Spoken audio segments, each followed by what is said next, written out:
22 अगस्त को ईरान का top commander Syria के अंदर हलाक हो गया। उस कमांडर का नाम अबू अल फजल अली जानी था, जो कि सीरिया के बॉर्डर के ऊपर एक हमले के नतीजे में हलाक हुआ।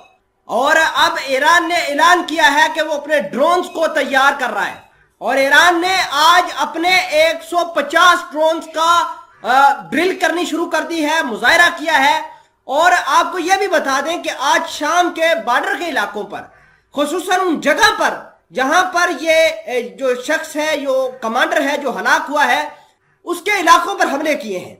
यानी आप खुद अंदाजा लगाइए कि किस तरीके से मामला चल रहे हैं।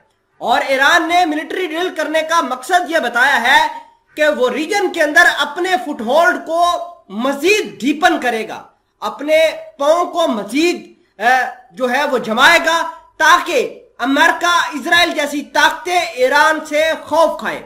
ईरान ने मुमकिन हमले से पहले ही मिलिट्री ड्रिल करना शुरू कर दी है, जिससे न सिर्फ इनकी ग्राउंड फोर्सेस बल्कि नेवल फोर्सेस और ये जो एयरफोर्स है ये भी कोऑर्डिनेट करेगी।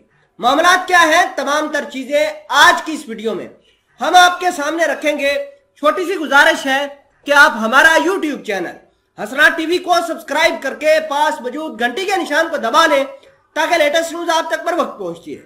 सबसे पहले आप अपनी स्क्रीन पर देखिए, जिसके अंदर लिखा है Iran to launch country wide military drill showcasing its drone power.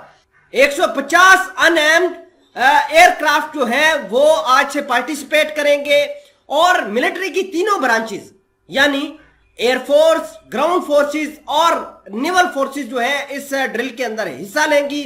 Iran के शहीद 136, ईरान के शहीद 129 और इसके अलावा दीगर जो इनके मुख्तलिफ किस्म के ड्रोन्स हैं वो इसके अंदर हिस्सा लेंगे। खसूसन जुलजना ड्रोन्स इसके अंदर पार्टिसिपेट करेंगे।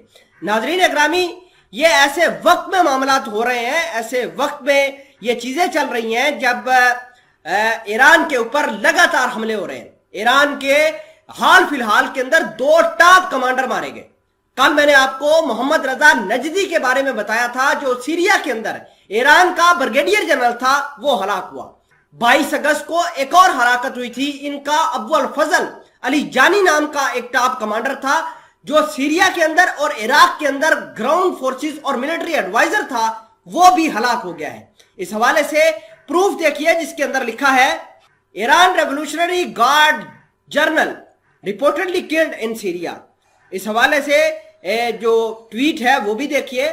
जनरल अबू अल फजल अली जानी, a senior IRGC ground forces officer who served as a military advisor in Syria, has been killed on Monday morning.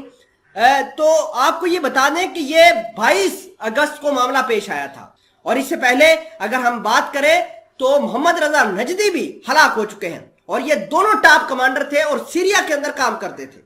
और यही वो तमाम तर चीजें हैं जिसने ईरान को मजबूर किया है कि वो अपने हथियार दुनिया के सामने रखे और हथियारों की बल पे अमेरिका और इजराइल को ललकारे।